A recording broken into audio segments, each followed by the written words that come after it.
आप सबका आपके अपने YouTube चैनल की कथा टीवी पर मैं मीनू शर्मा स्वागत करती हूँ। सभी को मेरा राधे राधे। षटतिला एकादशी का व्रत माघ महीने के कृष्ण पक्ष की एकादशी तिथि को रखा जाता है। इस दिन भगवान श्री नारायण की पूजा की जाती है और व्रत किया जाता है। भगवान श्री कृष्ण ने बताया है कि इस व्रत को करने से करने वाले मनुष्य को जन्म जन्म में आरोग्यता मिलती है और उसकी दरिद्रता का नाश होता है, उसके सभी पाप नष्ट हो जाते हैं। अब देखिए, क्योंकि इस व्रत का नाम ही षटतिला एकादशी है, यानी कि तिल का 6 प्रकार से उपयोग, तो इस दिन हर व्यक्ति को चाहे वो किसी कारणवश व्रत ना भी कर पाए तो भी तिल का 6 प्रकार से उपयोग तो करना ही चाहिए। तो देखिए वो उपयोग कैसे करने हैं। नंबर 1 तिल का स्नान, दूसरा है तिल का उपटन, तीसरा है तिल का हवन, चौथा तिलोदक, पांचवा तिल का भोजन और छठा तिल का दान। यह श्री कृष्ण भगवान ने स्वयं युधिष्ठिर जी को बताया है और साथ ही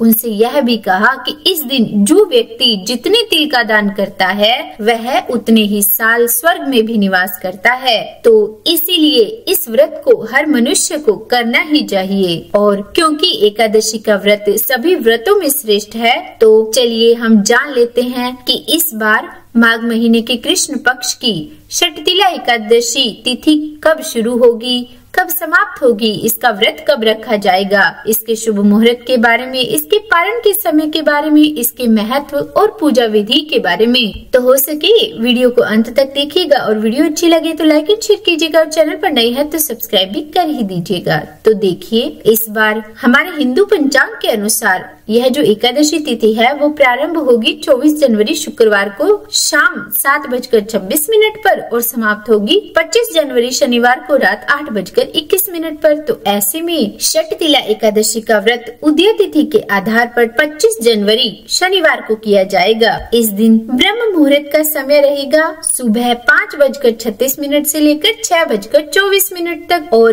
सूर्योदय का समय रहेगा सुबह 7:13 और सूर्यास्त का समय रहेगा शाम 6:05 और सुबह की पूजा के लिए जो सबसे अच्छा समय रहेगा वो होगा सुबह 5:53 से लेकर 7:13 और शाम को 5:52 से लेकर 7:14 तक पूजा का सबसे उत्तम समय रहेगा। अब क्योंकि राहु काल का समय जान लेना भी सबसे ज्यादा मुख्य है, तो देखिए इस दिन राहु काल रहेगा सुबह 9 बजे से लेकर 10:30 बजे तक। तो देखिए आप इस दिन पूजा पाठ कोई भी धार्मिक कार्य इस समय के बीच मत कीजिएगा। और अब हम बात करते हैं द्वादशी तिथि की। तो द्वादशी तिथि शुरू होगी 25 जनवरी शनिवार को रात 8:22 पर और समाप्त हो जाएगी 26 जनवरी रविवार को रात 8:54 पर। तो ऐसे में जो द्वादशी तिथि है वो 26 जनवरी रविवार को मानी जाएगी। इसी दिन एकादशी व्रत का पारण भी किया जाएगा।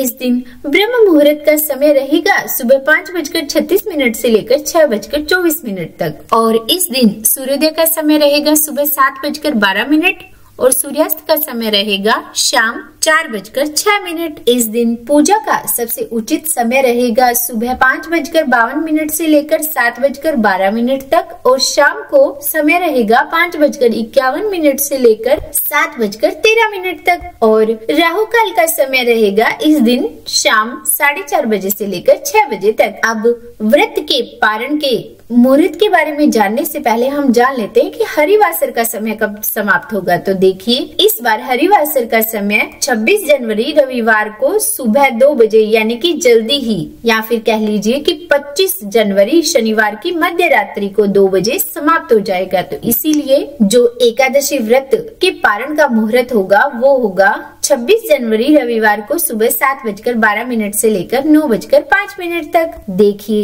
एकादशी व्रत वाले दिन भगवान श्री नारायण के साथ साथ माँ लक्ष्मी की, ग्यारस माता की और श्री कृष्ण भगवान की भी पूजा अर्चना करनी चाहिए। इस दिन भगवान विष्णु को पीले फल, पीले फूल चढ़ाकर उनका पूजन करना चाहिए और भोग में तुलसी दल का प्रयोग जरूर करना चाहिए। सुबह हो सके तो ब्रह्म मुहूर्त में उठकर स्नान करना चाहिए। उसके बाद अपने व्रत करने का संकल्प लेना चाहिए और फिर उसके बाद भगवान विष्णु का ध्यान करते हुए उन्हें पंचामृत से स्नान कराकर उसके बाद गंगा जल से स्नान करवाकर उन्हें कुमकुम और अक्षत लगाना चाहिए और फिर षटतिला एकादशी व्रत की कथा सुननी चाहिए और फिर दीपक और कपूर से श्री हरि की आरती करके प्रसाद सभी में बांटना चाहिए। और हाँ, पूरे दिन मन में ओम नमो भगवते वासुदेवाय नमः मंत्र का जाप करते रहना चाहिए। इस दिन रात्रि में सोना नहीं चाहिए, जागरण करना चाहिए और भगवान विष्णु का ध्यान करते रहना चाहिए। और फिर द्वादशी तिथि को सुबह जल्दी उठकर स्नान करके